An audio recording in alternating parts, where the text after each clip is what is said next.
It was a day long awaited by the Haron family, anti-apartheid activists and the community at large. An opportunity, they say, for the record to be set straight about the death of the respected cleric.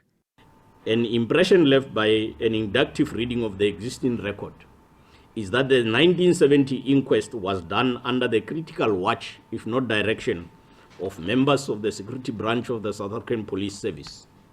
At the risk of sounding to prejudge the issues, it seems apposite that I should make a clarion call that this 2022 inquest is open to anyone who is able to provide relevant and material information to assist the court in determining especially what happened to Imam Abdullah Haron between the dates 28 May 1969 and 20 September 1969. Inspections were held at the two police stations where the Imam was incarcerated. At the then Caledon Square, an aeronautical expert tested the version of the apartheid police that the Imam slipped and fell on the stairs, causing his many injuries. 27 and a fractured rib, as per the autopsy performed after his death.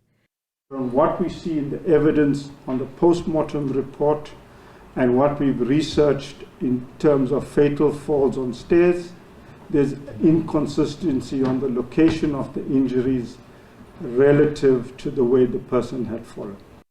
The court heard that the bruises on Haron's body indicate that he was likely and repeatedly beaten and kicked over a period of time, in some instances while lying down, and that the pain from bruises to his chest, legs and ankle would have been so severe and debilitating that he would have been rendered immobilized. If this person was lying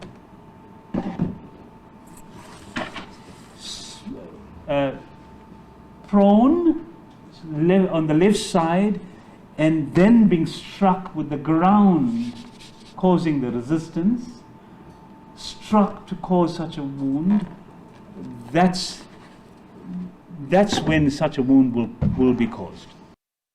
The original inquest finding that the cause of death in part was attributed to a condition which occurs when blood flow to the heart is reduced was also called into question. In his histology report, he makes no mention of the histological or the macroscopic appearance of the heart muscle. In other words, he saw narrowing of the left circumflex coronary artery, and he simply inferred, that there must have been myocardial ischemia, with no evidence whatsoever that indeed there was myocardial ischemia.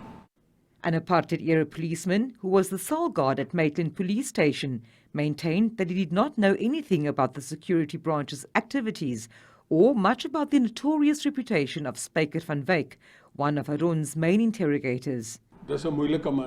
He's a difficult man, that one. What it means for anyone here, I'm not sure, but he's a difficult man. Van Wyk has, however, been described as pure evil by a former political detainee. Spyker van Wyk was an uncivilized barbarian, and he took great pride in his cruelty. He wanted to prove to you that he could be as cruel as was humanly possible.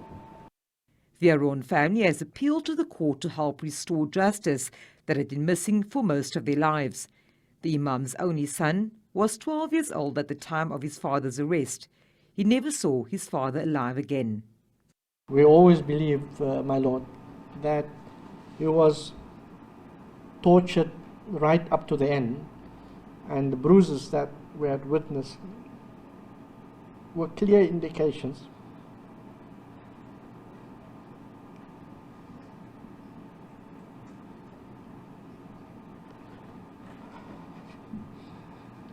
of someone who had to deal with this, as an individual. A date for closing arguments is expected early next year.